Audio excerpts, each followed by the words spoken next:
दोस्तों आपने कभी न कभी स्टेशन पर ज़रूर से देखा होगा कि कुछ पैसेंजर्स ऐसे रहते हैं जिनके साथ उनका जो पेट्स है, डॉग वगैरह है, वो भी ट्रेवल करता है।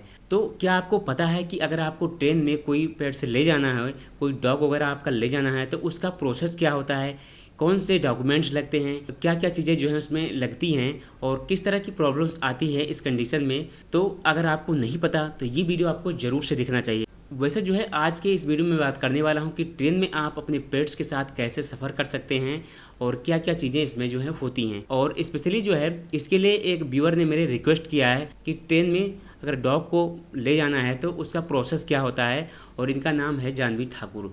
हेलो दोस्तों, मेरा नाम है राहुल और आप देख रहे हैं रियल जर्नी विद राहुल। दोस्तों सबसे पहले मैं आपको बता दूं कि आप जो है पेट्स को अपने साथ ट्रेन में ले जा सकते हैं। उसके लिए आपका एक ओरिजिनल टिकट लगेगा। इसके साथ ही साथ आपका जो पेट्स है उसका भी एक टिकट लगेगा, जिसका जो फेयर है वो नॉर्मल होता है, पर आपके जो पेट्स हैं उसका भी एक टिकट लगेगा। और उसके बाद का जो प्रोसेस होता है उसके में जो है आपका जो पेट्स है उसकी वैक्सीनेशन का सर्टिफिकेट भी लगेगा, जो कि पशु चिकित्सालय से आपको मिलेगा। उसकी भी जेरॉक्स कॉपी भी आपको लगेगी। इसके बाद आपका ओरिजिनल आईडी लगेगा, उसकी जेरॉक्स कॉपी जो है लगेगी, चाहे आधार कार्ड हो गया, पैन कार्ड हो गया, या फिर आपका ड्राइविंग लाइसेंस हो गया। इस तरह की डॉक्यूमेंट भी आपको देने पड़ेंगे। तो दोस्तों ये तो बात हो गई डॉक्यूमेंट्स की। अब हम बात करते हैं कि आपका जो पेट्स है उसका फेयर कितना लगेगा। वैसे नॉर्मली दोस्तों जो पेट्स होते हैं, डॉग वगैरह हैं, तो उनका जो एक नॉर्मल फेयर होता है कम दूरी का, वो होता है लगभग 25 से 30 रुपये के आसपास, या 50 रुपये समझ लीजिए। लेकिन दोस्तों किसी भी पेट्स का जो फेयर होता है किसी भी ट्रेन में ले जाने का, वो डिपेंड करता है कि आपकी ट्रेन कैसी है, मेल है, सुपरफास्ट है, या फिर राजधानी शताब्दी टाइप की ट्रेन है, या फिर ये भी डिपेंड करता है कि आपका जो डिस्टेंस कितना है, कितनी दूरी तक आप ट्रेवल कर रहे हैं, और इसके बाद जो है उस जो पेट्स हैं उसका वेट कितना है, ये भी चीज़ें जो है डिपेंड करती हैं।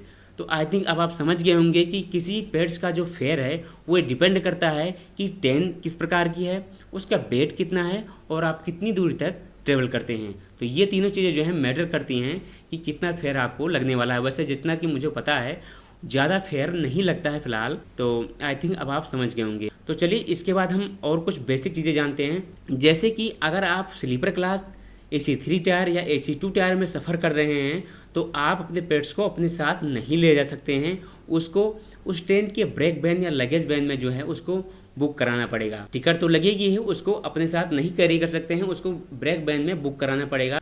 तो अगर इस कंडीशन में आप यात्रा करते हैं तो आपको जो है उसका काफ़ी ध्यान रखना पड़ता है। स्पेशली अगर डॉग अगर आपका छोटा है या जो कोई भी पेट्स है वो अगर छोटा है तो आपको स्टेशन वगैरह पर उतर कर उसको ध्यान देना पड़ता है, उसके खाने का इंतजाम करना पड़ता है। ये कई सारी चीज़ें जो है देखनी पड़ती हैं, जिससे आपको प्रॉब्लम भी होती है। दोस्तों अगर आप अपने पेट्स के साथ ट्रेवल करना चाहते हैं, अपनी सीट पर उसको साथ ले जाना चाहते हैं, तो इसके लिए आपको AC फर्स्ट क्लास में टिकट बुक करनी होगी, और उसमें जो है आप अपने पेट्स को अपने साथ ले जा सकते हैं।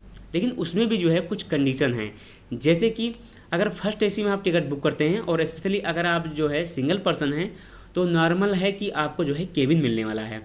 तो अगर केबिन मिलता है तो आपको आपके साथ जो को पैसेंजर्स होंगे उनको देखना पड़ेगा कि उनको अगर आपका पेट्स जो है डिस्टर्ब करता है, किसी तरह का प्रॉब्लम करता है, तब जो है उनकी शिकायत पर जो है आपका पेट्स फिर से वही लगेज वैन में उसको रख दिया जाएगा। अगर इन कंडीशन आपका पेट्स जो है नॉर्मली ट्रेवल करता है, किसी को परेशान वगैरह नहीं करता है, तो आप केबिन में भी उसको ले जा सकते हैं। लेकिन अगर आप 2 पर्सन हैं और या फिर आपको अगर कूप मिला है, तब तो किसी दिक्कत की बात ही नहीं है, आपका पर्सनल रूम टाइप का हो जाएगा। वहाँ पर आप अपने पेट्स के साथ बड़े ही आराम से सफ़र कर सकते हैं। वैसे जो वैक्सीनेशन की मैंने बात की है, जो पशु चिकित्सालय से उसका वैक्सीनेशन होगा प्लस उसका टिकट लगता है, ये दोनों चीज़ें जो है बहुत ज़रूरी हैं। अगर वैक्सीनेशन नहीं हुआ है, उसका सर्टिफिकेट नहीं है, तो आप अपने पेट्स को नहीं ले जा सकते हैं।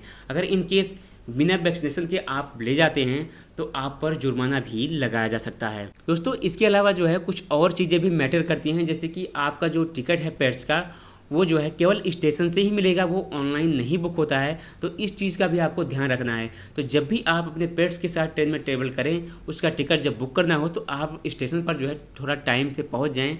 कि ऐसा लगभग होता है कि जो पेट्स का टिकट वगैरह है उस पर थोड़ा सा टाइम लग जाता है, आधा घंटा 1 घंटा तो स्पेशली लग ही जाता है।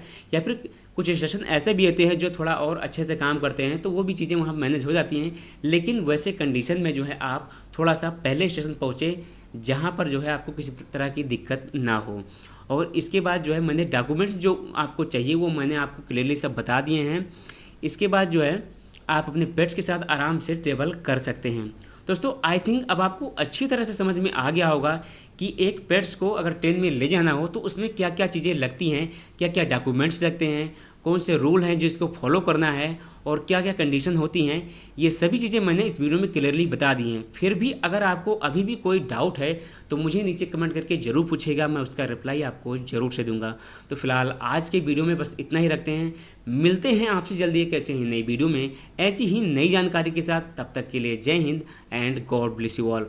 अगर जिन लोगों ने मुझे इंस्टाग्राम पे फॉलो नहीं किया है तो प्लीज़ वहाँ पर आप जाके फॉलो कर सकते हैं, और अगर आपको कोई भी डाउट रहता है तो आप वहाँ पर मुझे पर्सनली DM करके भी पूछ सकते हैं। मेरी इंस्टा ID है राहुल रेल जर्नी।